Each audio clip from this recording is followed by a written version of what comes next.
ഇതിൽ 4 ടൈപ്പ് ഹിന്ദുക്കളുണ്ട്. ഒന്നാമത്തെ ഹിന്ദു അഭിമാന ബോധമുള്ള ഹിന്ദു.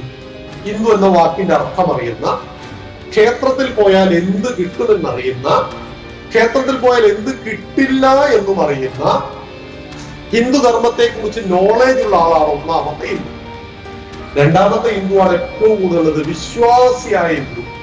ഇന്ന് ക്ഷേത്രങ്ങളിൽ തേനീച്ച പോലെ കൂടുപോലെ ആളുകൾ ഇങ്ങനെ തമ്പടിച്ചു ചെയ്യാൻ. ഏത് ക്ഷേത്രത്തിൽ ചെന്നാലും വലിയ തിരക്കാണ്. ശബരിമലയിലും ഗുരുവായൂരിലും വൈക്കത്തും കാണാപ്പുഴ മാത്രമൊന്നുമല്ല, നാട്ടിലെ ക്ഷേത്രങ്ങളിലും തിരക്കാണ്. ക്ഷേത്രങ്ങളുടെ ഉത്സവങ്ങൾ എന്ന് പറഞ്ഞാൽ ജനകീയമാണ്. ഹിന്ദുക്കൾ ക്ഷേത്രത്തിലേക്ക് ഒരുപാട് അടുത്തിരിക്കുന്നു. അതുകൊണ്ടാണ് അയ്യപ്പൻ തേനാഫാത്തിനെയും കൊണ്ട് അയ്യപ്പനെ താഴ്ത്തുവാൻ ചെന്നവർ അയ്യപ്പ സംഗമം നടന്നു. ഇപ്പോൾ എല്ലാവർക്കും അയ്യപ്പനിലേക്ക് വരുന്നു, ക്ഷേത്രത്തിലേക്ക് വരുന്നു. ഹിന്ദുക്കൾ വിശ്വാസത്തിന്റെ ഭൂമിയിലാണ്. കുംഭമേള നടന്നു. ഇപ്പോൾ കുംഭമേള തുടങ്ങിയപ്പോൾ ആദ്യം പ്രതീക്ഷിച്ചത് 1 ലക്ഷം ആൾ വരും എന്നാണ്. വലിയൊരു സംഭവമായിട്ട് ആദ്യം ചിന്തിച്ചപ്പോ പറഞ്ഞത് 15 ദിവസം കൊണ്ട് 1 ലക്ഷം ആൾ വരുന്നു. 26-ാം തീയതി ഒരൊറ്റ ദിവസം വന്നത് 3.5 ലക്ഷം ആളാണ്. 30 ലക്ഷം ആളിൽ വന്നു. 30 ലക്ഷത്തിൽ പരാളുകൾ വന്നു. ഒന്നിലൊരു നദിയിലൊന്ന് മുങ്ങിക്കുളിക്കാൻ, ഒരാരതി കാണാൻ തിരുവനന്തപുരത്തും കാസർഗോഡും വണ്ടി പിടിച്ച് അമ്മമാര് വന്നു. ഹിന്ദുക്കൾ കൂട്ടത്തോടു കൂടി വന്നു. തിരുനാവായ മൊത്തം ബ്ലോക്ക് ആയിരുന്നു.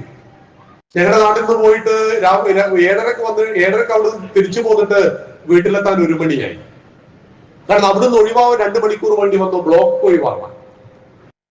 എന്തിനാണ് ഹിന്ദുക്കളെല്ലാം ഒരു നദിയിൽ വന്ന് ഇങ്ങനെ മുങ്ങി പോകുന്നത്? ഇപ്പൊ എന്താണ് ഇത്രമാത്രം ഈ നദിക്ക് ഇത്ര പുണ്യത ഉള്ളത്? കഴിഞ്ഞ വർഷം പ്രയാഗ്രാജിൽ മഹാകുംഭമേള നടന്നു. 45 കോടി ആളുകൾ വരുന്ന സംഘാടകന്മാർ പറഞ്ഞത്. പക്ഷെ വന്നത് 66 കോടി ആളാണ്. കേരളത്തിന്റെ ജനസംഖ്യ 3.5 കോടിയേ ഉള്ളൂ എന്ന് മനസ്സിലാക്കണം കേട്ടോ. കേരള ജനസംഖ്യയേക്കാൾ 20 ഇരട്ടി ആളുകൾ ഗംഗാ, സരസ്വതി, യമുന നദികളുടെ സംഗമ ഭൂമിയായ ത്രിവേണി സംഗമം പ്രയാഗ്രാജിൽ ഉത്തർപ്രദേശിൽ വന്ന് മുങ്ങിക്കുളിച്ചു പോയി. രാജ്യത്തിന്റെ പ്രധാനമന്ത്രി, രാഷ്ട്രപതി, ലോകത്തിലെ 20ഓളം രാജ്യങ്ങളുടെ തലവന്മാർ എല്ലാവരും വന്നപ്പോ മൊത്തം ചളിവെള്ളമായിരുന്നു കേട്ടോ. മൊത്തം കലങ്ങി മറിഞ്ഞ ചളിവെള്ളത്തിൽ മുങ്ങാൻ വേണ്ടി ഹിന്ദുക്കൾ വന്ന് മുങ്ങിപ്പോയപ്പോ കേരളത്തിലെ യുക്തിവാദികളും ഹിന്ദു വിമർശകന്മാരും ചോദിച്ചു, ഈ ചളിവെള്ളത്തിൽ മുങ്ങിയിട്ട് ഇപ്പൊ എന്താ കാര്യം? അവർക്ക് മനസ്സിലാകുന്നില്ല നമ്മുടെ സങ്കല്പം എന്താണ് വെള്ളത്തെ കുറിച്ച്. വെള്ളം കിട്ടാതെ ഒരു ദിവസം നിന്നാൽ നമ്മൾ എത്ര പേര് ബാക്കിയാവും? ഒരാഴ്ച വെള്ളം കിട്ടിയില്ലെങ്കിൽ ഈ കൂട്ടത്തിൽ ആരെങ്കിലും ബാക്കി ഉണ്ടാവില്ല. അതുകൊണ്ട് വെള്ളം കിട്ടുന്ന സകല സ്രോതസ്സുകളെയും ഹിന്ദുക്കൾ അമ്മയായി കണ്ടു. കടലിനെ കടലമ്മ എന്ന് വിളിച്ചു, ഗംഗയെ ഗംഗാ മാതാവ് എന്ന് വിളിച്ചു. നാം ജനിച്ചതും ജീവിക്കുന്നതും മരിച്ചാൽ ചേരുന്നതും ഈ മണ്ണിലായതുകൊണ്ട് ഈ മണ്ണിനെ മഞ്ഞും മലയും മരുഭൂമിയും നിറഞ്ഞ് വെറുമൊരു കരയായി ഭാരതം കണ്ടില്ല. മാതാഭൂമി പുത്രോഹം പൃഥിവ്യ. ഈ മണ്ണിന്റെ അമ്മയാണ്, മാതൃഭൂമിയാണ്. ഞാൻ ഈ മണ്ണിന്റെ മകനാണ്. അതുകൊണ്ട് ഈ മണ്ണ് എനിക്ക് അമ്മയായതുകൊണ്ട് ഇതിനെ സംരക്ഷിക്കണം. അമ്മയുടെ മുലപ്പാലിനൊപ്പം ഞാനും നിങ്ങളും കുടിച്ചു വളർന്ന പാല് പശുവിൻ്റെതാ. 4 വയസ്സിന് ചുവട്ടുള്ള കുഞ്ഞിന്റെ വയറ്റിൽ ദഹിക്കുന്ന ഒരൊറ്റ പാലേ ഭൂമിയിലുള്ളൂ, അത് പശുവിന്റെ പാലാ. അതുകൊണ്ട് ആ പശുവിന് നമ്മൾ അമ്മയുടെ സ്ഥാനം നൽകി, ഗോമാതാവ്. അപ്പൊ നമ്മുടെ നാട്ടിൽ കുറെ ആൾക്ക് ബീഫ് വാഷ് നടത്തിയേ മതിയാവുള്ളൂ. പശുവിനെ അറിയോ നമ്മൾ അമ്മയായി കണ്ടത്? ഇപ്പൊ നിങ്ങളുടെ വീട്ടിൽ പശു ഉണ്ടെങ്കിൽ അമ്മയെന്ന് പറഞ്ഞ് പശുവിനെ കെട്ടിപ്പിടിച്ചാലോ പശുവിനെ തൊഴിൽ വെച്ച്. പശുവിന് അറിയില്ലത്. നമ്മൾ പശുവല്ല. നമുക്ക് വിവേക ബുദ്ധിയുണ്ട്, നമുക്ക് സാമാന്യ ബുദ്ധിയും വിശേഷ ബുദ്ധിയുമുണ്ട്. അതുകൊണ്ട് മനുഷ്യൻ സംരക്ഷിക്കപ്പെടേണ്ട സകലരെയും അമ്മയായി കാണുക. അമേരിക്കക്കാർ അന്ന് നമ്മളെ കളിയാക്കി. പക്ഷെ ഇന്ന് അമേരിക്കയിലെ സകല ട്രെയിനിലും അവിടെ ഫ്ലൈറ്റിലും അവരുടെ എല്ലാ ബസ്സുകളിലും എഴുതി വെച്ചിട്ടുണ്ട്, പ്രൊട്ടക്ട് മദർലാൻഡ്. മാതൃഭൂമിയെ സംരക്ഷിക്കുക. മാതൃഭൂമി, ഭാരതം എന്റെ മാതൃഭൂമിയാണ്. നമ്മുടെ പ്രതിജ്ഞയിൽ ഒരു തെറ്റുണ്ട്. നമ്മുടെ കുട്ടികൾ സ്കൂൾ വെച്ച് ചൊല്ലുന്ന ആ പ്രതിജ്ഞ ഭാരതം എന്റെ നാടാണെന്നാ പറയുന്നത്. എല്ലാ ഭാരതീയരും എന്റെ സഹോദരി സഹോദരന്മാരാണെന്ന്. അതെങ്ങനെയാ ഭാരതം എന്റെ നാടായാൽ എല്ലാ സഹോദരി സഹോദരന്മാരാകുക? ഭാരതം എന്റെ നാടായാൽ നിങ്ങളെല്ലാം എന്റെ സഹോദരി സഹോദരന്മാരാവില്ല. ഭാരതം എന്റെ മാതൃഭൂമിയാണ്. ഈ രാഷ്ട്രത്തെ മാതൃഭൂമിയായി കാണുമ്പോൾ മാത്രമേ ഈ രാഷ്ട്രത്തിലെ മുഴുവൻ ജനതയും സഹോദരി സഹോദരന്മാരായി കാണാൻ കഴിയും. കാരണം അമ്മയല്ലേ പ്രസവിക്കുക. അപ്പൊ രാഷ്ട്രത്തെ അമ്മയായി കാണുന്ന സങ്കല്പമാണ്. അതുകൊണ്ടാണ് പറഞ്ഞത്, നമുക്ക് ഗംഗയും സരസ്വതിയും യമുനയും ഭാരതപ്പുഴ എന്ന് പറയുന്ന നിളയും കേവലം വെള്ളത്തിന്റെ ശേഖരമല്ല. അത് നമുക്ക് അമ്മയ്ക്ക് തുല്യമാണ്. രാഷ്ട്രത്തിന്റെ പേര് പുഴക്ക് കൊടുത്ത നാടാണ് കേരളം. നിങ്ങൾ ഭാരതത്തിൽ എവിടെ സഞ്ചരിച്ചാലും ഭാരതപ്പുഴ കാണില്ല. ഭാരതപ്പുഴയുള്ള നാട് കേരളം. രാഷ്ട്രത്തിന്റെ പേര് പുഴക്ക് കൊടുത്ത ഈ കേരളത്തിൽ രാഷ്ട്രവിരുദ്ധ ശക്തികളും സജീവമാണ്. ആലോചിച്ച് നോക്കൂ, രാഷ്ട്രത്തിന്റെ പേര് പുഴയ്ക്ക് കൊടുത്ത നാട്, പരശുരാമൻ മഴുവെറിഞ്ഞുണ്ടാക്കിയ നാട്, ദക്ഷമഹായാഗം നടത്തിയ നാട്. ഞങ്ങൾ പത്തനംതിട്ടയിലേക്ക് ചെല്ലുമ്പോൾ അവിടുത്തെ അമ്മമാർ ഒരു സ്ഥലം കാണിക്കാൻ കൂട്ടിക്കൊണ്ടുപോകും. അവർ പറയും ഇവിടെ ഒരു സ്ഥലമുണ്ട് കാണണം, സീതത്തോട് എന്നാണ് സ്ഥലത്തിന്റെ പേര്. എന്താ സീതത്തോട് എന്ന് വരാൻ കാരണം? അപ്പൊ അവർ പറയും സീതാദേവി വനവാസ സമയത്ത് ഇവിടുന്ന് കുളിച്ച്. അപ്പൊ നമ്മൾ അങ്ങോട്ട് ചോദ്യം ചോദിക്കരുത്, ഇവിടെ വന്നിരുന്നോ, ഫോട്ടോ ഉണ്ടോ എന്ന് ചോദിക്കരുത്. അവിടെ വിശ്വാസമാണ്. വയനാട്ടിൽ ചെന്ന് അവർ പറയും പാണ്ഡവൻ പാറ കാണാം, 5 വലിയ പാറകൾ. വനവാസ സമയത്ത് പാണ്ഡവന്മാർ ഇരുന്നത് ഇവിടെയാണ് എന്ന് പറയുന്നു. നമ്മുടെ രാഷ്ട്രത്തിലെ ഓരോ വിശ്വാസങ്ങളും ഈ നാടിനെ ഒന്നിപ്പിക്കുന്നു. ഈ നാടിനെ ഒന്നിപ്പിക്കുന്ന ധർമ്മത്തിന്റെ പേരാണ് സനാതനം എന്നറിയണം. സനാതനം എന്ന വാക്കിന്റെ അർത്ഥം നാശരഹിതം, ഒരിക്കലും മരിക്കാത്തത്, ഒരിക്കലും നശിക്കാത്തത്. നോക്കൂ, ലോകത്തിൽ ഇന്ന് ജീവിച്ചിരിക്കുന്നതിൽ ഏറ്റവും ചിരപുരാതനമായ സംസ്കാരമാണ് നമ്മുടെ ഹിന്ദുവിൻ്റെത്. Greek, Rome, Egypt, Mesopotamia, Babylonia, ഇതൊക്കെ 9ാം ക്ലാസ്സിൽ പഠിച്ച ചരിത്രത്തിലുണ്ടായിരുന്നു. ഒന്നും ഇന്നില്ല, ബാക്കിയില്ല. ഈജിപ്ത് ഇസ്ലാമിക രാജ്യമാണ്. മെസപ്പൊട്ടോമിയ എന്ന് പറഞ്ഞാൽ ഇന്നത്തെ ഇറാൻ, ഇറാഖുമാണ്. റോമാ സാമ്രാജ്യം ക്രിസ്തുമതം സ്വീകരിച്ചു. ഗ്രീക്കിൽ നമ്മൾ ചെന്നാൽ കുറെ പിരമിഡുകൾ കാണും, ബാക്കിയൊന്നുമില്ല. എന്നാൽ 10,000 കൊല്ലം മുമ്പ് പരസ്പരം കണ്ടപ്പോൾ ഹിന്ദുക്കൾ നെഞ്ചിൽ കൈവച്ച് പറഞ്ഞു നമസ്തേ ഭാരതീയ. ഇന്ന് പോലീസ് സ്റ്റേഷനിലേക്ക് നിങ്ങൾ വിളിച്ചു നോക്കും, അവർ പറയും നമസ്കാരം പോലീസ് സ്റ്റേഷൻ, നമസ്തേ, നാമിയും മാ ഞാനും, എന്നിലും നിന്നിലും സ്ഥിതി ചെയ്യുന്ന ഈശ്വരൻ ഏകനാകുന്നു. കന്യാകുമാരിയിൽ ജീവിക്കുന്ന ഒരാള് കാശ്മീരിൽ ജീവിക്കുന്ന ഒരാളെ കണ്ടപ്പോ ഇന്ന് ഉച്ചക്ക് ഭക്ഷണം കഴിച്ചത് സാമ്പാർ കൂടിയിട്ടാണോ എന്ന് ചോദിച്ചാൽ അയാൾക്ക് ഒന്നും മനസ്സിലാവില്ല. മറിച്ച് ജയ്റാം പറഞ്ഞാൽ ഉടനെ പറയും സീതാറാം എന്ന് പറയും. ഭാരതത്തിൽ എവിടെ ചെന്ന് നിങ്ങൾ ജയ്റാം പറഞ്ഞാലും സീതാറാം എന്ന മറുപടി കിട്ടും. അതിന്റെ പേരാണ് സനാതനം. ഈ സംസ്കാരത്തിൽ ഒരിക്കലും നാശയില്ല. നശിപ്പിക്കാൻ പലരും പരിശ്രമിക്കും, പക്ഷെ നശിക്കില്ല. അതുകൊണ്ട് നമ്മളെല്ലാം മഹാദേവന്റെ ഈ അങ്കണത്തിൽ ഒന്നിച്ചിരിക്കുന്നു. സ്ത്രീയും പുരുഷനും ഒന്നിച്ചിരിക്കുന്നു. ഹിന്ദു സ്ത്രീകൾ മഹാഭാഗ്യവതികളാണ്. നിങ്ങൾക്ക് ഇങ്ങനെ ആണിനൊപ്പം ഒന്നിച്ചിരിക്കാം. നിങ്ങൾക്ക് രാഷ്ട്രപതിയാകാം, നിങ്ങൾക്ക് പ്രധാനമന്ത്രിയാകാം, നിങ്ങൾക്ക് രാജ്യരക്ഷാ വകുപ്പ് മന്ത്രിയാകാം. എവിടെയെല്ലാം പുരുഷന് ചെല്ലാമോ അവിടെയെല്ലാം ഹിന്ദു സ്ത്രീകൾക്ക് എല്ലാം. ബാക്കി മതങ്ങളിൽ അതുണ്ടോ? നമ്മുടെ വിഷയം അതല്ലാത്തതുകൊണ്ട് ഞാൻ അതിലേക്ക് കടക്കുന്നില്ല. നിങ്ങൾ കമ്പയർ ചെയ്യാം. നിങ്ങളുടെ വസ്ത്രം തീരുമാനിക്കുന്നത് മതമല്ല. നിങ്ങൾ പാന്റ് ഇടണമോ, ഷർട്ട് ഇടണമോ, ചുരിദാർ ഇടണമോ, സെറ്റ് സാരി ഉടുത്ത് വരണമോ എന്ന് തീരുമാനിച്ചത് അമ്പലത്തിലെ ശാന്തിക്കാരനുമല്ല. അമ്പലത്തിൽ പോകുന്നവൻ ഹിന്ദുവാണ്, നമുക്ക് പോകാത്തവനും ഹിന്ദുവാണ്. അമ്പലം ചുമരാണ്, വിഗ്രഹം കല്ലാണെന്ന് വിളിച്ചു പറയുന്നവൻ ഇന്ന് അമ്പല കമ്മിറ്റിയുടെ പ്രസിഡന്റ് ആകുമ്പോൾ നമുക്ക് ഒരു തടസ്സവും ഇല്ല. ഇന്നലകളിൽ അമ്പലത്തിനെതിരെ പ്രവർത്തിക്കുന്നതുകൊണ്ട് ഇന്ന് അമ്പല കമ്മിറ്റിയുടെ പ്രസിഡന്റ് ആയിക്കൂടെ? ആവാം, ഒരു കുഴപ്പമില്ല. അതായത് എല്ലാവരെയും സ്വീകരിക്കുവാൻ കഴിയുന്ന മതത്തിന്റെ യാതൊരു ചട്ടക്കൂടുമില്ലാത്തവരാണ് നമ്മുടെ ഹിന്ദുക്കൾ. അത് പ്രത്യേകിച്ച് ഹിന്ദുക്കളായ നമ്മൾ നന്നായിട്ട് ചൂഷണം ചെയ്യുന്നുണ്ട് അല്ലേ? പ്രത്യേകിച്ച് നമ്മുടെ കുട്ടികൾ. നിങ്ങൾക്ക് മതത്തിൽ കിടന്നിട്ട് പലതും കളിക്കാൻ കഴിയില്ല. ഞാൻ എല്ലായിടത്തും പറയുന്ന ഒരു സംഭവമുണ്ട്. ഞങ്ങൾ കോട്ടയത്തേക്ക് പോവുകയാണ്. താനൂരിലെത്തിയപ്പോ 3 പെൺകുട്ടികൾ ഞങ്ങളുടെ ഓപ്പോസിറ്റ് ട്രെയിനിൽ വന്നിരുന്നു. ഒരു മുസ്ലിം പെൺകുട്ടിയും 2 ഹിന്ദു പെൺകുട്ടികളും. മുസ്ലിം പെൺകുട്ടി തട്ട ഇങ്ങനെ വലിച്ച് താഴ്ത്തുന്നുണ്ട്. അവരുടെ മുടി ഞങ്ങൾ കാണാതിരിക്കാൻ. അതിലൊന്നും കയറി ചൊറിയാൻ നിൽക്കരുത്, അത് അവരുടെ വിശ്വാസമാണ്. നമ്മൾ എതിർക്കുന്നത് മുഖം മറക്കുന്നതിന് മാത്രമാണ്. മുഖം മറച്ചാൽ ഒരു മനുഷ്യൻ ആണാണോ പെണ്ണാണോ എന്ന് മനസ്സിലാവില്ല. അത് ഐഡന്റിറ്റിയാണ്. ഫേസ് എന്ന് പറഞ്ഞാൽ ഒരു മനുഷ്യന്റെ ഐഡന്റിറ്റിയാണ്. അതുകൊണ്ട് നിങ്ങൾ വോട്ട് ചെയ്യാൻ വരുമ്പോൾ മുഖം കാണിച്ചില്ലെങ്കിൽ പോളിംഗ് സ്റ്റേഷനിൽ നിങ്ങൾ വോട്ട് ചെയ്യാൻ പറ്റില്ല. മാത്രമല്ല പല ഭീകരന്മാരും ഈ വേഷം ധരിച്ചിട്ട് വരുന്നത് നമ്മുടെ സൈനികരെ കൊല്ലാൻ. ഇപ്പൊ പെരുമ്പാവൂരിൽ നിന്ന് ബസ്സിൽ നിന്ന് 5 പേരെ പിടിച്ചു. ഇവര് സ്ത്രീകൾക്ക് അടുത്ത് ഇരിക്കുകയായിരുന്നു. ഈ മുഖമൊക്കെ പറഞ്ഞൊക്കെ ഇട്ട് മുഖമൊക്കെ മറിച്ചിട്ട് നമുക്ക് കള്ളന്മാരായിരുന്നു, ആണുങ്ങളാണ്. ആ പെൺകുട്ടി ഇങ്ങനെ തട്ടം താഴ്ത്തുന്നുണ്ട്. തൊട്ടടുത്ത് ഹിന്ദു പെൺകുട്ടി ഇരിക്കുന്നുണ്ട്. പാന്റ് ഇട്ടിട്ടുണ്ടെന്ന് കേട്ടിട്ടുണ്ട്, ഇട്ടിട്ടില്ല എന്ന് കേട്ടിട്ടില്ല. മൊത്തം കീറി പറഞ്ഞിരിക്കും. അതിലും കയറി ചൊറിയാൻ നിൽക്കരുത്. അത് അവളുടെ വസ്ത്ര സ്വാതന്ത്ര്യം. നിങ്ങൾ ഈ സെറ്റ് സാരിയും ചുരിദാറും കിട്ടുന്നതുപോലെ അവൾക്ക് താല്പര്യമുള്ള വസ്ത്രം അവൾ ഇട്ടു. പക്ഷേ ഈ മൊത്തം ശരീരഭാഗങ്ങളും കാണിക്കുന്ന വസ്ത്രം ഇട്ടിട്ടൊരു ചോദ്യമുണ്ട്. ഹിന്ദു ആയതിൽ അഭിമാനിക്കാൻ ഇപ്പൊ എന്താ ഉള്ളത്? എന്റെ പൊന്നു മോളെ, നിനക്ക് ഈ പേരിടാൻ പറ്റണമെങ്കിൽ നീ ഹിന്ദു പെൺകുട്ടി ആയിരിക്കണം. ഈ തിരിച്ചറിവ് കോളേജ് കുമാരികൾക്ക് കൊടുക്കാൻ നമുക്ക് കഴിയണം. ഹിന്ദുവായതിൽ അഭിമാനിക്കാൻ എന്തുണ്ട്? മക്കൾ പത്രം വായിക്കാറുണ്ടോ എന്ന് എനിക്കറിയില്ല. പത്രം വായിക്കുന്ന ശീലമുണ്ടെങ്കിൽ മാതൃഭൂമി പത്രത്തിൽ കഴിഞ്ഞ 2 മാസം മുമ്പ് ഒരു ലേഖന പരമ്പര വന്നിരുന്നു. അഫ്ഗാനിസ്ഥാനിൽ സംഭവിക്കുന്നത് എന്ന് പറഞ്ഞിട്ട് ഒരു വനിതാ ലേഖിക എഴുതിയ ദയനീയമായ കാഴ്ചകളാണ്. അവർ പറഞ്ഞു, MBBS പഠിക്കുന്ന പെൺകുട്ടികളുടെ ഹോസ്റ്റലിലേക്ക് ഒരു രാത്രി ഭീകരന്മാർ സായം സന്ധ്യയിൽ കടന്നു ചെന്നു. MBBS 4ാം വർഷം പഠിക്കുന്ന പെൺകുട്ടികളോട് പറഞ്ഞു, പഠിപ്പ് നിർത്തിക്കോളൂ, നാളെ മുതൽ തുന്നൽ പണിക്ക് പോയാൽ മതി എന്ന്. തുന്നൽ പണി മോശമൊന്നുമല്ല.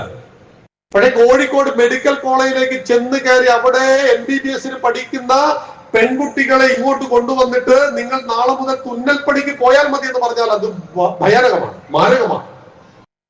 അവർക്കെല്ലാം പർദ്ദ നിശ്ചയിക്കപ്പെട്ടു. അന്ന് രാത്രിയുള്ള ആ സംഭവമാണ് ലേഖിക പറയുന്നത്.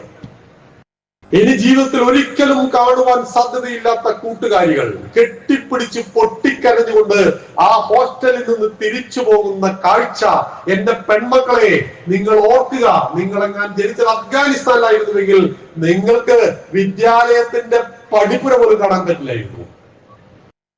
ഇവിടെ നിങ്ങൾ മഹാഭാഗ്യവതികളാണ്, മഹാഭാഗ്യവാന്മാരുമാണ്. അച്ഛനും അമ്മയും നമുക്ക് ഒരുപാട് സ്വാതന്ത്ര്യം കൊണ്ട് നിൽക്കുമ്പോ അതിന് ചൂഷണം ചെയ്യരുത്. ഇതുപോലെ ഹിന്ദു എന്ന് പറയുന്ന നമ്മുടെ മാതാവ് നമുക്ക് ഒരുപാട് സ്വാതന്ത്ര്യം നൽകിയിരിക്കുക. Absolute freedom. അമ്പലത്തിൽ പോയാലും കുഴപ്പമില്ല, പോയില്ലെങ്കിൽ കുഴപ്പമില്ല. രാമായണം വായിച്ചാലും കുഴപ്പമില്ല, വായിച്ചില്ലെങ്കിൽ കുഴപ്പമില്ല. പക്ഷെ വെള്ളിയാഴ്ച പള്ളിയിൽ ചെന്നില്ലെങ്കിൽ ചോദ്യം വരും. നരകമില്ല എന്ന് പറഞ്ഞാൽ ഒരു ക്രിസ്ത്യാനിയെ തെമ്മാടിക്കുഴിയിൽ കുഴിച്ചിട്ടു പോകും. അയാള് വേറൊന്നും ചെയ്തിട്ടില്ല. അയാൾ പറഞ്ഞു നരകമൊന്നുമില്ല എന്ന് പള്ളി കമ്മിറ്റി പറഞ്ഞു. സ്വർഗമുണ്ടോ നരകമുണ്ടോ നമുക്ക് ഉറപ്പൊന്നുമില്ല. ഇതുണ്ടെന്നുള്ള വിശ്വാസമാണ്. എനിക്ക് സ്വർഗമുണ്ടെന്ന് വിശ്വസിക്കുവാൻ സ്വാതന്ത്ര്യമുള്ളതുപോലെ തന്നെ മറ്റൊരാൾക്ക് സ്വർഗമില്ല എന്ന് വിശ്വസിക്കാൻ സ്വാതന്ത്ര്യം ഉണ്ടാവണം. അതുകൊണ്ട് ദൈവമില്ല എന്ന് വിശ്വസിക്കുന്നവർ ഈ നാട്ടിൽ വേണം. ദൈവം ഉണ്ടെന്ന് പറയുന്നത് വിശ്വാസമാണ്. നമ്മളാരും ദൈവത്തെ നേരിട്ട് കണ്ടിട്ടില്ല. നമ്മളാരും ശിവനെ നേരിട്ട് കണ്ടിട്ടുണ്ടോ? ശിവനുണ്ട്, വിഷ്ണു ഉണ്ടെന്ന് വിശ്വാസമാണ്. ശിവനില്ല എന്ന് വിശ്വസിക്കുവാൻ സ്വാതന്ത്ര്യം ഉണ്ടാവണം. ശിവനുണ്ട് എന്ന് എനിക്ക് വിശ്വസിക്കാം, ശിവനില്ല എന്ന് എന്റെ കൂട്ടുകാരൻ വിശ്വസിക്കാൻ കഴിയില്ല. അതുകൊണ്ട് എന്റെ പല കൂട്ടുകാരും നിരീശ്വരവാദികളാണ്. ഒരു കുഴപ്പമില്ല, നല്ല ബന്ധമാണ് ഇപ്പോഴും, ഒരു കുഴപ്പമില്ല. നിങ്ങൾ ഹിന്ദുവായി ജനിച്ചാൽ നിങ്ങൾക്ക് അമ്പലത്തിൽ പോകാതിരിക്കാം, ശിവനുണ്ടെന്ന് വിശ്വസിക്കാം, ഇല്ലെന്ന് വിശ്വസിക്കാം.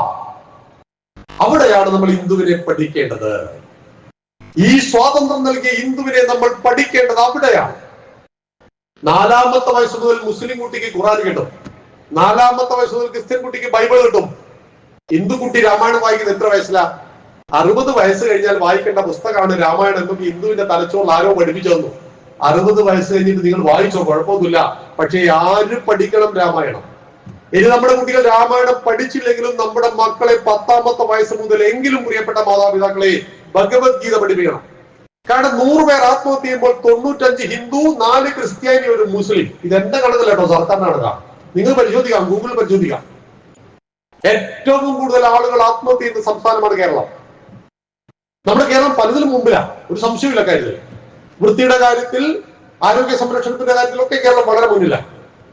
പക്ഷേ ഇന്ത്യയിൽ ഏറ്റവും കൂടുതൽ ആത്മഹത്യ നടക്കുന്ന സംസ്ഥാനം കേരള. അപ്പൊ 100 പേർ ആത്മഹത്യ ചെയ്യുമ്പോൾ എത്ര ഹിന്ദു എന്ന് അറിയോ? 95 ഹിന്ദു. എന്റെ ഹിന്ദുക്കൾക്ക് മാത്രമേ പ്രശ്നങ്ങളുള്ളൂ, മുസ്ലിം ക്രിസ്ത്യാനികളുടെ പ്രശ്നങ്ങളില്ലേ? പ്രശ്നങ്ങൾ എല്ലാവർക്കും ഉണ്ട്. പക്ഷെ ജീവിതത്തിൽ ഒരു തോൽവി ഉണ്ടാകുമ്പോൾ, ഒരു പരാജയം ഉണ്ടാകുമ്പോൾ, കുടുംബത്തിൽ ഒരു വഴക്കുണ്ടാകുമ്പോൾ പിടിച്ചു നിൽക്കാൻ കഴിയാതെ പേരിൽ കെട്ടിത്തൂങ്ങി ചാകുന്നവന്റെ പേര് ഹിന്ദു എന്നാകുന്നത്. മറ്റുള്ള നമ്മുടെ സഹോദര മതങ്ങൾ ബൈബിളും ഖുറാനും പഠിച്ചിട്ടുണ്ട്, നമ്മൾ ഭഗവത്ഗീത പഠിച്ചില്ല. ഞാനൊരു കാര്യം ഉറപ്പിച്ച് പറയാം, ഭഗവത്ഗീത പഠിച്ച ഒരാളും തൂങ്ങിച്ചാവില്ല. ഈ വിഷം കൊടുത്തും ചാവില്ല കേട്ടോ, ആത്മഹത്യ ചെയ്യില്ല. ജീവിതത്തിലെ സകല പ്രതിസന്ധികളും പെട്ടുപോയ ഒരാളാണ് അർജുനൻ. തനിക്ക് പ്രിയപ്പെട്ടവരെ മുന്നിൽ കണ്ടപ്പോൾ ആയുധം താഴെ വെച്ച് യുദ്ധത്തിൽ നിന്ന് പ്രഖ്യാപിച്ച കമാൻഡർ ഇൻ ചീഫിന്റെ പേരാണ് അർജുനൻ. 5000 കൊല്ലം മുമ്പാണെന്ന് മാത്രം. 64 യോജന നീളവും വീതിയുമുള്ള കുരുക്ഷേത്ര യുദ്ധഭൂമിയിൽ തേരാളിയായിട്ട് ശ്രീകൃഷ്ണൻ ഉണ്ടായിരുന്നപ്പോഴും അർജുനൻ പറഞ്ഞു, ഞാൻ യുദ്ധത്തിനില്ല, ഇവരെ കൊന്നിട്ട് എനിക്ക് യുദ്ധം വേണ്ട, എനിക്ക് രാജ്യം വേണ്ട എന്ന് പറഞ്ഞു. ഇന്ത്യയും പാകിസ്ഥാനും തമ്മിൽ യുദ്ധം നടക്കുമ്പോ ഇന്ത്യൻ പട്ടാളക്കാർ, നിങ്ങളുടെ നാട്ടുകാർ 100 പാകിസ്ഥാൻ പട്ടാളക്കാരെ യുദ്ധത്തിൽ കൊന്നു കൂട്ടുക. അയാള് തിരിച്ച് കോഴിക്കോട് റെയിൽവേ സ്റ്റേഷനിൽ വന്നിറങ്ങിയാൽ നമ്മൾ എന്താ ചെയ്യാ? ചെണ്ട മദ്ദളം താലപ്പൊലികളുമായിട്ട് സ്വീകരിച്ച് ഇവിടെ കൊണ്ടുവന്ന് ഇതിന്റെ 10 ആളുകൾക്കിടയിൽ വെച്ച് അവാർഡുകൾ കൊടുക്കും, മൊമെന്റോകൾ കൊടുക്കും. ഇതേ ചെയ്തത് 100 ആളെ കൊന്നു വന്നതാ. നാട്ടിലെ ലീവിന് വന്ന പട്ടാളക്കാരൻ ആൾക്കാരുമായിട്ട് തർക്കം ഉണ്ടായി, ആൾക്കാരന്റെ കത്തി എടുത്ത് കുത്തി കൊന്നു കളഞ്ഞു. നമ്മളെയൊക്കെ സ്വീകരണം കൊടുക്കുമോ? ചിലപ്പോൾ കോടതി തൂക്കുകയർ കൊടുക്കും. ഇപ്പൊ രഞ്ജിത്ത് ശ്രീനിവാസൻ എന്ന BJP നേതാവിനെ കൊന്നതിന്റെ പേരിൽ 16 പേരെയാണ് കോടതി തൂക്കിക്കൊല്ലാൻ വീശിരിക്കുന്നത്. ഒരാളെ കൊന്നതിന് പകരം 16 പേരെ. അപ്പൊ 100 പേരെ കൊന്നപ്പോൾ അവാർഡ് കൊടുത്തു, ഒരാളെ കൊന്നപ്പോൾ തൂക്കുകയർ കൊടുത്തു. അപ്പൊ കൊന്നതാണോ പ്രശ്നം, എന്തിനു വേണ്ടി കൊന്നതാണോ എന്നതാണോ പ്രശ്നം? കൊലപാതകം യുദ്ധത്തിൽ പാപമാണോ? അങ്ങനെയാണെങ്കിൽ ഇന്ത്യയും പാകിസ്ഥാനും തമ്മിൽ 5 യുദ്ധം ഉണ്ടായിരുന്നല്ലോ. കലിമ ചൊല്ലാൻ അറിയാത്ത 26 ആളുകളെ കഴിഞ്ഞ ഏതാനും മാസം മുമ്പ് വെടിവെച്ച് കൊന്നപ്പോ നിങ്ങൾ ഞാനും ചോദിച്ചില്ലേ, എന്താ തിരിച്ചടിക്കാത്തത്? 15 ദിവസം കഴിഞ്ഞപ്പോ ഭാരതത്തിന്റെ എയർഫോഴ്സ് 9 ഭീകര കേന്ദ്രങ്ങളെ തകർന്ന് തരിപ്പണാക്കി 800ഓളം ഭീകരന്മാരെ കൊന്നപ്പോ നമ്മൾ സന്തോഷിച്ചല്ലോ. 26 ആളുകളെ കൊന്നതിന് പകരം 800 ഭീകരന്മാരെ കൊന്നപ്പോ നമ്മൾ സന്തോഷിച്ചില്ലേ? അപ്പോൾ അവിടുന്ന് ഇങ്ങോട്ട് വന്ന ഈ മിസൈലുകളെ, ഡ്രോണുകളെ മുഴുവൻ നമ്മൾ തകർത്തിട്ട് 11 ബ്രഹ്മോസ് മിസൈൽ നമ്മൾ അങ്ങോട്ട് അയച്ചില്ലേ? ഒരു ബ്രഹ്മോസ് മിസൈലിന്റെ വില 34 കോടിയാണ്. അങ്ങനത്തെ 11 1000 കോടി പൊടിച്ചു കളഞ്ഞ യുദ്ധമാണ് 88 മണിക്കൂർ ഓപ്പറേഷൻ സിന്ദൂർ എന്നറിയണം. അപ്പൊ നമ്മൾ എന്താ സന്തോഷിക്കാൻ കാരണം? ഇന്ത്യയും പാകിസ്ഥാനും തമ്മിൽ ഒരു യുദ്ധം ഉണ്ടാകാതിരിക്കാൻ എന്തും ചെയ്യാം. യുദ്ധമുണ്ടായാൽ ഇന്ത്യൻ സൈനികൻ പാകിസ്ഥാൻ പട്ടാളക്കാരെ കൊല്ലലോ അല്ലെങ്കിൽ അയാൾ ചാകലോ മാത്രമാണ് യുദ്ധത്തിന് നീതി. അതുകൊണ്ട് ഈ കൂട്ടത്തിൽ സൈന്യത്തിൽ പങ്കെടുക്കണമെന്ന് പറയുന്ന ആളുകൾ വെടിയുണ്ട കണ്ടാൽ പേടിയാണെന്ന് പറഞ്ഞാൽ നടക്കുവോ? രക്തം കണ്ടാൽ എനിക്ക് തലകറങ്ങുമെന്ന് പറഞ്ഞൊരുത്തരെ സൈന്യത്തിൽ ചേർക്കുവോ? ചേർക്കില്ല. അങ്ങനെ കുരുക്ഷേത്ര യുദ്ധഭൂമിയിൽ വെച്ചൊരു സൈന്യത്തിന്റെ തലവൻ ഒളിച്ചോടാൻ നോക്കി. അയാളോട് ശ്രീകൃഷ്ണൻ സംസാരിച്ചു. അതാണ് ഭഗവത്ഗീത 18 അധ്യായം 700 ശ്ലോകം. തിരിച്ചോടാൻ പരിശ്രമിച്ച അർജുനൻ ഗാണ്ഡീവം താഴെ വെച്ച് തം തഥാ കൃപയാവിഷ്ടമശ്രുപൂർണ കുലക്ഷണം വിഷീദന്തമിതം വാക്യം മുവാച മധുസൂദന എന്ന് ഗീതയിൽ 2-ാമത്തെ അധ്യായത്തിലെ 1-ാമത്തെ ശ്ലോകമാണ്. തേന്റെ തട്ടിൽ ആയുധം താഴെ വെച്ച് കരഞ്ഞ് തളർന്നിരിക്കുന്ന അർജുനോട് ശ്രീകൃഷ്ണൻ ഇങ്ങനെ പറഞ്ഞു. എന്താ പറഞ്ഞത്? തല്ലി തലോടി ഒരു അടി കൊടുത്തു. അടി നാവ് കൊണ്ടാണെന്ന് മാത്രം. ലോകത്തിൽ ഏറ്റവും വലിയ തല്ലേതാ? നാവിന്റെ തല്ലാണ്. കശ്മലമിതം വിഷമേ സമുപസ്ഥിതം മനാരജിഷ്ടമസ്വർഗ്യം അകീർത്തികരം. അർജുന, എവിടുന്ന് കിട്ടിയടോ നിനക്ക് ഈ സ്വഭാവം? 42 ലക്ഷം ആളുകൾ പൊരിവെടുത്ത് യുദ്ധത്തിന് തയ്യാറായി വന്നു നിൽക്കുമ്പോ നീ അഹിംസയെ കുറിച്ച് സംസാരിക്കുന്നു. എവിടുന്ന് കിട്ടി നിനക്ക് ഈ സ്വഭാവം എന്ന് ഭഗവാൻ ചോദിക്കുന്നു. അതിനുശേഷം ഭഗവാൻ പറയുന്നതാണ് അനാര്യം.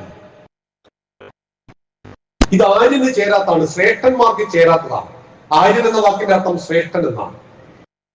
അസ്വർഗ്യം, നീ മരിച്ചാൽ സ്വർഗത്തിലെത്തേണ്ടവനാണ്. യുദ്ധത്തിൽ മരിച്ചാൽ സ്വർഗത്തിലെത്തും, നിനക്ക് സ്വർഗം കിട്ടില്ല. മാത്രമല്ല അകീർത്തി, ലോകം മുഴുവൻ കേളി കേട്ട അർജുന നിനക്ക് അകീർത്തി ഉണ്ടാവും. ഞങ്ങളൊക്കെ കൂട്ടുകുടുംബമായിട്ടായിരുന്നു ചെറുപ്പത്തിലെ. അപ്പൊ ഒന്നിച്ച് കിടക്കുമ്പോ ഈ പായിലും ഉള്ളു. അപ്പൊ മുത്തശ്ശി പറയും, എന്തോ കണ്ട് പേടിച്ചതാണ്, അർജുന്റെ 10 പര്യായം പറയാൻ പറയും. അപ്പൊ എല്ലാവരും ചൊല്ലും അർജുനൻ ഫൽഗുനം പാത്രൻ കിരീടി ശ്വേതവാഹൻ വിജയൻ ധനഞ്ജയൻ എന്നിങ്ങനെ 10 പര്യായം പറയും. എന്താണെന്നറിയില്ല, പിറ്റേന്നും ഉള്ളില്ല. ലോകം പേടി മാറ്റാൻ വേണ്ടി ആരുടെ പേരാണോ പറയുന്നത് അയാള് പേടിച്ചോടാൻ പോവുകയാണ്.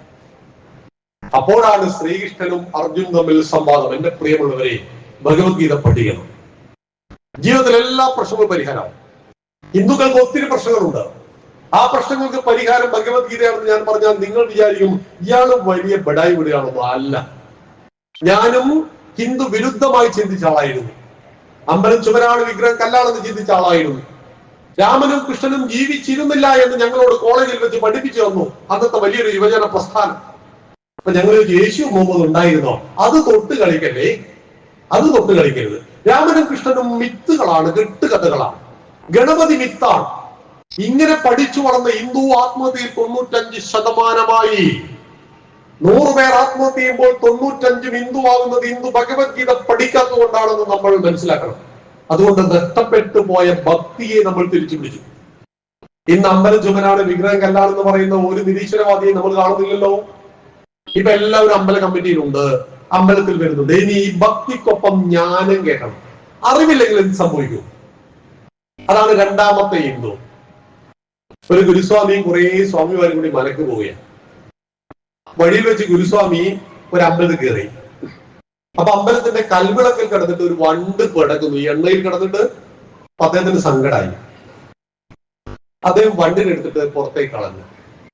അപ്പൊ കയ്യിൽ എണ്ണ പറ്റി. അദ്ദേഹം തലയിൽ തുടച്ചു. പിറകുന്ന ഒരു സ്വാമി എണ്ണ കുത്തിയിട്ട് തലയിൽ തുടച്ചു. അതിന്റെ പുറത്ത് ഒരു സ്വാമി എണ്ണ കുത്തിയിട്ട് തലയിൽ തുടച്ചു. ഇങ്ങനെ 30 സ്വാമിമാരും എണ്ണ കുത്തി തലയിൽ തുടച്ചു. അടുത്ത കൊല്ലം അവിടെ ഒരു ബോർഡ് വെച്ചു, എണ്ണ കുത്തി തലയിൽ കുത്തുവാൻ 101 രൂപ. ഹിന്ദുക്കളെല്ലാം ചീട്ടാക്കി. ഇതാണ് രണ്ടാമത്തെ ഹിന്ദു. ഇതൊക്കെ എന്തിനാ ചെയ്യുന്നെന്ന് അറിയാത്ത ഹിന്ദു. ഞാനിപ്പോ എന്തിനാ അമ്പലത്തിൽ പോകുന്നെന്ന് അറിയാത്ത ഹിന്ദു. ഇവിടെയാണ് ഭക്തന് ജ്ഞാനം കൂടി ലഭിക്കണം. ക്ഷേത്രം എന്ന വാക്കിന്റെ അർത്ഥം എന്താ? ക്ഷയാത് ത്രായതേ ഇതി ക്ഷേത്ര. എന്നെ നാശത്തിൽ നിന്ന് രക്ഷിക്കുന്ന സ്ഥലം ക്ഷേത്രം. അപ്പൊ അമ്പലത്തിൽ പോയ എല്ലാ നാശവും തീരും. പിന്നെ നമ്മുടെ സകല പ്രശ്നവും നമ്മുടെ മനസ്സിന്റെ ഉള്ളിൽ നമ്മൾ ഉണ്ടാക്കിയതല്ലേ.